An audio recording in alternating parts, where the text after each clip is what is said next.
भर्खरै साउदीबाट एक नेपालीको साह्रै दुःखद खबर आएको छ। साउदी गएको केही समय नबित्दै उनलाई फाँसीको सजाय हुने भएको छ। नवलपुर घर भएका टोल बहादुर घरतीलाई साउदीमा फाँसीको सजाय हुने भएपछि आफूलाई बचाउन भनी नेपाली सञ्चारकर्मीसँग गुहार मागेका छन्। उनले आफ्नै श्रीमतीसँग भिडियो कलमा श्रीमतीको गोप्य अङ्ग हेर्न मागेका थिए। श्रीमतीले गोप्य अङ्ग देखाएको सीसी क्यामेरामा कैद भएको कुरा साउदीले थाहा पाएपछि उनलाई फाँसीको सजाय हुने भएको हो। सुनाईको बताउँछन् टोल बहादुर घरती। आफ्नो श्रीमतीसँग मजाक गर्नले आज आफूलाई बिना गल्ती फाँसी हुन लागेपछि बचाउन हार गुहार गर्दैछन्। यो पनि श्रीमतीले विदेश गएको 2 वर्षमा नै श्रीमानलाई चिन्दिन भनेपछि 2 छोरीको बिचल्ने भिडियोलाई अन्तिमसम्म हेरेर साथ दिनुहोला। वैदेशिक रोजगारी नेपालीहरूको लागि रहर भन्दा बढी बाध्यता हो। देशका रोजगारीको अवसर नहुँदा नेपालका युवा युवतीहरू वर्षेनी हजारौंको संख्यामा विदेशी रहेका छन् र उनीहरूको गन्तव्य भनी खाडी मुलुकहरू बन्दै गएका छन्। घर परिवारको अवस्थामा केही सुधार आउने हिसाबले 2-4 पैसा कमाउने भनी गएका नेपालीहरूको समस्याको विषय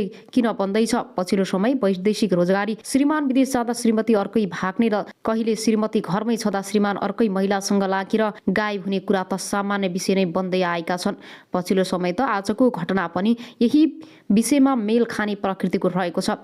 इलामको नयाँ बजारमा घर भएर बसोबास गर्दै आएका सञ्जीव रसाइली नाम गरेका एक पुरुष 2 वर्ष अगाडि दुबई गएकी आफ्नी श्रीमती विगत 1 वर्षदेखि सम्पर्कविहीन रहेको भन्दै सहयोगको अपेक्षाका साथमा 2 नाबालिका छोरी च्यापेर मिडियामा आएका छन्। 2 वर्ष अगाडि वैदेशिक रोजगारको क्रममा दुबई गएकी आफ्नी श्रीमती 1 वर्षदेखि सम्पर्कविहीन रहेको बताउँदै उनी श्रीमतीको खोजीमा मिडिया सामु आएका छन्। श्रीमतीलाई फोन गर्दा समेत उनले आफ्नो कोठाको दिदी रिसाउने र सुपरभाइजर समेत रिसाउने बताउँदै फोन नगर्न अनुरोध गरेको उनी बताउँछिन्। फोन गर्दा पनि अनेक बहाना बनाएर बोल्न नखोजेको र आफै फोन गर्छु भनेर आश्वासन दिएर फोन पनि नगरेको उनी बताउँछन्। नानीहरूसँग समेत फोनमा नबोल्ने गरेको उनी बताउँछन्। नानीहरूले एक शब्द बोल्नै नपाउने फोन काट्ने गरेको उनी बताउँछन्। नानीहरू घर परिवार सबै बिर्सेको देख्दा त अर्कै पुरुषसँग आफ्नो श्रीमतीको लसपस हुन सक्ने उनी बताउँछन्। श्रीमतीले विदेशमा गएर परपुरुषसँग खिचिएको फोटो सामाजिक सञ्जालमा हालेको उनी बताउँछन्। आफन्तहरूले भने नेपालमा हुँदा त नाक कटाई विदेशमा गएर पनि छोडिन भन्दै गाली गर्ने गरेको बताउँछन्।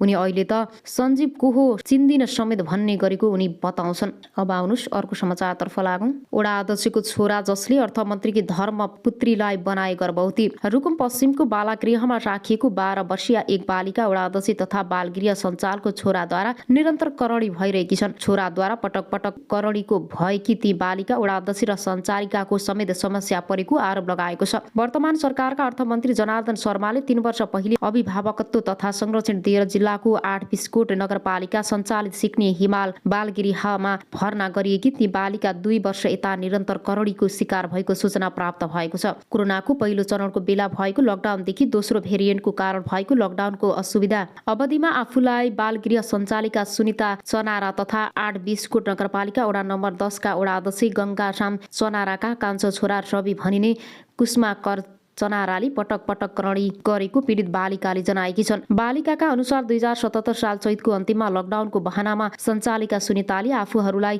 8 बिस्कोट 10 स्थित घरमा लगी काममा लगाउने गरेकी थिइन्। उनले वडा अध्यक्ष गरेको ओखर खेती पानी र बोइलर कुखुरा पालनको काममा चारो हाल्ने नियमित लगाएको बताएकी छन्। सोही बेला कुखुरालाई चारो हाल्न खोरमा गएको मौका छुपी वडा अध्यक्ष गङ्गाराम र सञ्चालिका सुनिताको कान्छो छोरा कुष्माकर चनारा रविले पछाडिबाट आएर करडी गरेको कहीँ कतै भनेमा सकिदिने डर देखाएको पीडित बालिकाले बताएकी छन्। 2077 सालको लकडाउनदेखि 2078 को लकडाउनको बेलासम्म करडी गरेको र अहिले महिनावारी समेत रोकिएको भन्दै ती बालिकाले गर्भ रहेको जनाएकी छन्। भदौ 29 गतेका दिन 8 बिस्कोटको नगर अस्पतालमा गराइएको स्वास्थ्य जाँचमा पनि बालिका गर्भवती रहेको देखिएको छ। उनको पेटमा रहेको बच्चा 9 देखि 10 हप्ता रहेको तथ्य रिपोर्टले जनाएको छ। अब आउनुस् अर्को समाचारतर्फ लागौं। यही बीचमा मोरङ प्रहरले 2 जनालाई पक्राउ गर्यो। मोरङको जहादा गाउँपालिका 4 सिसोनीका अस्मित शाह भन्ने दिनानाथ सोनार र मोरङको धनपाल थान गाउँपालिका 7 कमलपुरका 62 वर्षीय नासिर आलम मोरङमा पक्राउ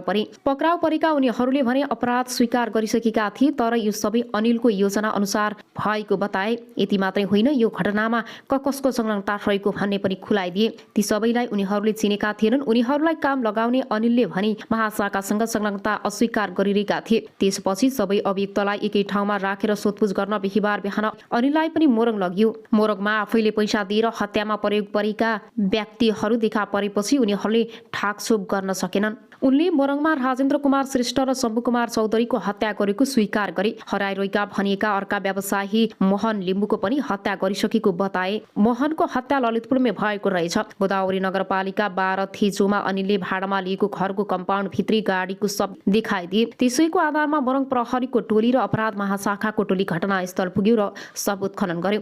यता मोहन लिम्बुको शव उत्खनन भइरहँदा मोरङ प्रहरी भनी हत्यामा संलग्न अन्य व्यक्तिहरू पक्राउ गर्ने उपाय लगाइरहेको थियो। मोरङ प्रहरीले अनिल मार्फत उनीहरूलाई पक्राउ गर्न खोजेको थियो। प्रहरी हिरासतमा रहेका अनिलले भारतीय अभियुक्तहरूलाई टेलिफोन गरेर हत्या गरे बापतको सुपारी लिन बोलाए। हत्यापछि भारत भागेका 3 जनाले केही रकम लिन बाँकी थियो। उनीहरूले 32,000 दरले लिएका थिए। प्रति व्यक्ति 45,000 रुपियाँ लागेको खर्च दिन्छु भनेर अनिलले उनीहरूलाई बोलाएका रहेछन्। खाल्डो खनेर सपुर्नीलाई 40,000 का दरले दिएर लगाएका रहेछन्। मोरङ प्रहरी प्रमुख एसपी जनार्दन जीसीले भने कोहीले सबै रकम पाइसकेका रहेछन्, तर भागेकाहरूले केही रकम लिन बाँकी रहेछ। त्यही रकम लिन बोलाएर पक्राउ गर्ने प्रहरीको योजना थियो र सुरुमा उनीहरूले भारत नै ल्याइदिने भने प्रहरीको नियन्त्रणमा रहेका अनिलले प्रहरीले भने अनुसार टेलिफोनमा कुरा गरे। अन्तिममा अनिलले सीमासम्म पुर्याइदिने र उनीहरू त्यहाँसम्म लिन आउने सहमति भएको थियो। त्यही रात प्रहरी अनिललाई बोर्डसम्म लगेर भारत लगेका अभियुक्तलाई पनि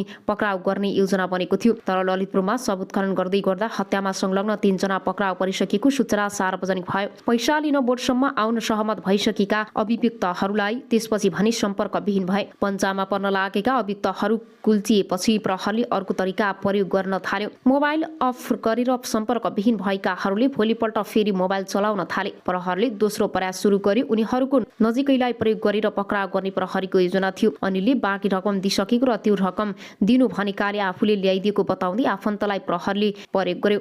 यो उपायले स्पटक काम गर्यो। सीमासम्म पैसा लिन उनीहरूलाई आउने भए प्रहरीले आफन्तलाई लिएर सीमासम्म पुग्यो र फन्दामा पार्यो। त्यसअघि नै मोरङ प्रहरीले शुक्रबार पत्रकार सम्मेलन गरेर 3 जना पक्राउको जानकारी दिइसकेको थियो। उनीहरूलाई तत्काल सार्वजनिक गर्ने योजना नै थिएन। सूचना लिक भइसकेपछि पत्रकार सम्मेलन गरिएको थियो, तर घटनामा कति संलग्न थिए, कति फरार छन् भन्ने बारे प्रहरीले खुलाएन। अझै 1 जना फरार रहेको मोरङ प्रहरी बताउँछ। एसपी जीसीले भने लगभग घटना अब अहिलेसम्म खुलेका 1 जना मात्रै फरार छन्। अनुसन्धानका क्रममा अरू देखिए फरक कुरा भयो, तर अहिलेसम्म 1 जना मात्रै फरार छन्। उनीहरू पनि नेपाली नै हुन्। शुक्रबार पक्राउ पर्नेमा सङ्गेली नगरपालिका आमतोलाका 33 वर्षीय मोहम्मद सुभाम र सुनसरी देवागञ्ज गाउँपालिकाका 0 गौवाका 18 वर्षीय मोहम्मद हकिम हुन्। सुभाम भारतीय भए पनि विवाह गरेर नेपालमै बस्दै आएका थिए। प्रहरीका अनुसार हत्या गर्ने मुख्य पात्र उनीहरू नै हुन्। यसअघि पक्राउ परेका मोरङको धनपालथान गाउँपालिका 7 कमलपुरका 62 वर्षीय नासिर आलम मेस्त्री हुन्। खाल्डो खनेर पूर्ण उनलाई प्रयोग गरिएका। मोरङको जहाद गाउँपालिका 4 शिशुनिका अमित शाह भनिने दिनानाथ सोनार पनि पक्राउ परेका छन्। पहिले खाल्डो तयार अनि हत्या यही समूह ललितपुर पनि आएको अनुसन्धान खुलेको छ। उनीहरू मङ्सिर 28 अघि नै ललितपुर आएका थिए। पहिले खाल्डो तयार गरी खाल्डो खनेर पूर्णका लागि आवश्यक सामग्री पहिले नै तयार गरेर लिम्बुको हत्या गरिएको खुलेको छ। मोरङमा पनि त्यस्तै गरिएको थियो। काठमाडौँमा लिम्बुको हत्या गरेपछि त्यस्तै साँझ उनीहरू विराटनगर फर्किएका थिए। अनिल र अन्य साझेदारहरू भने भोलिपल्ट तेताग लागे। हत्या गरिएका मोहन पनि विराटनगर जाने सल्लाह भएको थियो। उनीहरूको कारोबारको हिसाब किताब मिलाउन बाँकी देखिएको प्रहरी बताउँछ। उनीहरूले मोरङका केही स्थानमा जग्गा हेर्ने पनि सल्लाह गरेका थिए। त्यो जग्गाबारे अनिलले नै जानकारी दिएका थिए। सुरुमा होटलमा बस्दै हिसाब किताब गर्न खोजे, तर बाँडफाँड मिलेन। राजेन्द्रले भने अहिले छाड्दिम, दाई आएपछि मिलाउला। राजेन्द्र र शम्भुलाई मोहन आउँछन् नै भन्ने थियो। मोहनसँगै बसेर हिसाब किताब गर्ने सल्लाह भएपछि उनीहरूलाई अनिलले केही स्थान जग्गा देखाउन लगे। बीचमा आफू भने काठमाडौँ पनि फर्केका थिए, तर पछि फेरि मोरङ पुगे। पुष 5 गते धनपालथान 7 मा जग्गा छ भन्दै त्यहाँ राजेन्द्रलाई लिएर पुगे। अनिल घटनास्थल नजिकै पुगेपछि त्यहाँ रहेका युवाहरूसँग चिनजान गराए। आफू र राजेन्द्र अगाडि लागे। पछि आएका युवाले गम्छाले घाँटी कसेर राजेन्द्रको हत्या गरे। नजिकै खुबारीमा खाल्डो तयार थियो। त्यही समूहले तत्काल खाल्डोमा लग्यो र राजेन्द्रलाई पुर्यो। 2 दिनपछि शम्भुलाई पनि यसै गरी सोही ठाउँमा जग्गा हेर्ने भन्दै लगेर हत्या गरेको प्रहरी बताउँछन्। हत्याराले 35 देखि 45,000 तीनै जनाको हत्या गर्ने योजना अनिलले पहिले बनाएको देखिन्छ। त्यही अनुसार अनिलले मान्छे खोजेका थिए। हत्यामा संलग्न मध्ये कोहीलाई 34,000, कोहीलाई 40,000 र कोहीलाई 45,000 दिएको प्रहरी बताउँछ। अहिलेसम्म 34,000 देखि 45,000 रुपियाँसम्म दिएर हत्या गर्न लगाएको देखिन्छ। यसलाई अब तथ्यले पुष्टि गर्ने काम हुन्छ, मोरङका एसपी जीसीले भने। उनीहरू हत्यापछि पनि गाउँमै थिए। अनिल पनि आफ्नो व्यवसायमा ढुक्कली लागिरहेका थिए। तर मोरङमा सफेला परेको घटना बाहिर आएपछि उनीहरूको भागाभाग भयो। कोही भारत पुगे, कोही नेपाल लुकेर बसिरहेका थिए। सुरुबाटै अनिल प्रहरीको निगरानीमा परेका थिए। उनी भने थाहा नपाएको बताउँदै पन्छिन्छन् खोजिरहेका थिए, तर प्रहरीले उनलाई उम्किन दिएन। अहिलेसम्म व्यवसायको रकम हत्याउन साझेदारलाई मारेको बताए पनि कहाँ कति रकम हात पार्न लागेका थिए भन्ने अहिले पुष्टि भइसकेको प्रहरी बताउँछ। कारोबार धेरै देखिएको छ, कतै लगानीको रकम आउने देखिन्छ, कतै कमिसनको कुरा पनि देखिन्छ, तर यी कारणलाई थप पुष्टि गर्न बाँकी छ।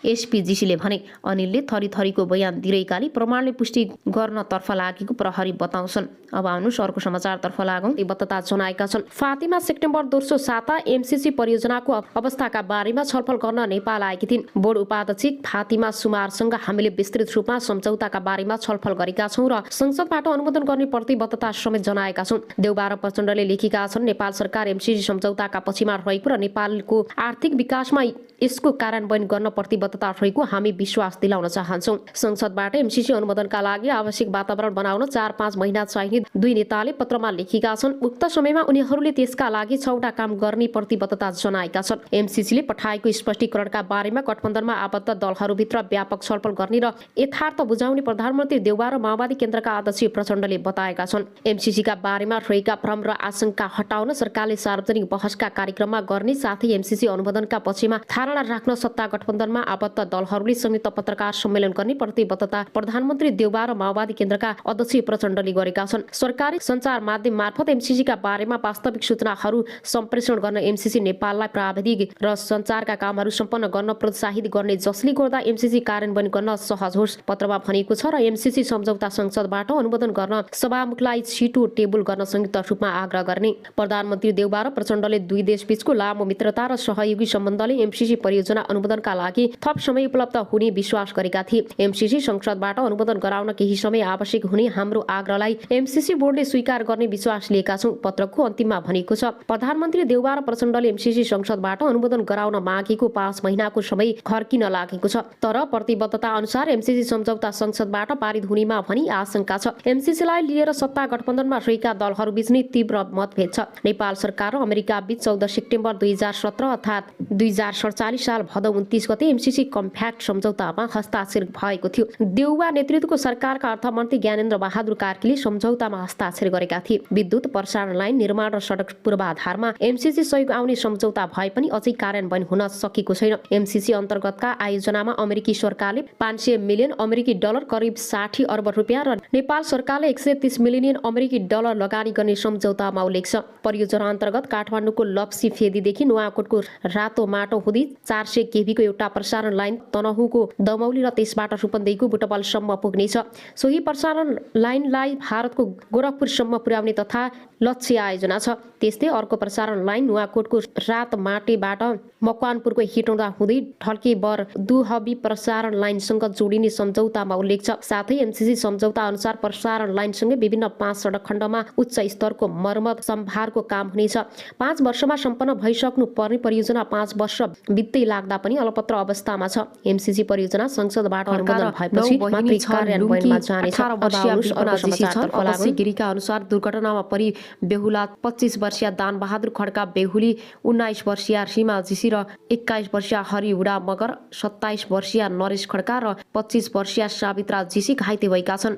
थप जानकारीको लागि हामीसँग जोडिनुहोला। सुनचरी दुर्घटनामा बस र ट्रकका चालक सहित 3 जनाको मृत्यु, 27 जना घाइते भएका छन्। सुनचरीको कोशी गाउँपालिका 1 मा बस र ट्रक एक आपसमा ठोकिँदा 3 जनाको मृत्यु भएको छ। मृत्यु हुनेमा बस र ट्रकका चालक छन् भने 1 जना बसमा सवार यात्रु रहेका छन्। दुर्घटनामा 27 जना भन्दा बढी घाइते भएका छन्। पूर्व पश्चिम राजमार्ग अन्तर्गत कोशी गाउँपालिकाको लोकहिमा रहेको खुनियामा ट्रक र बस एक आपसमा ठक्कर खाएपछि दुर्घटना भएको जिल्ला प्रहरी कार्यालय सुनसरीका प्रमुख एसपी सञ्जय सिंह थापाले रातो पार्टीलाई बताएका छन्। एसपी थापाका अनुसार पूर्वको काँकडभिट्टाबाट काठमाडौँ आउँदै गरेको ना 8 ख 8493 नम्बरको बस र पश्चिमबाट पूर्व आउँदै गरेको ना 5 ख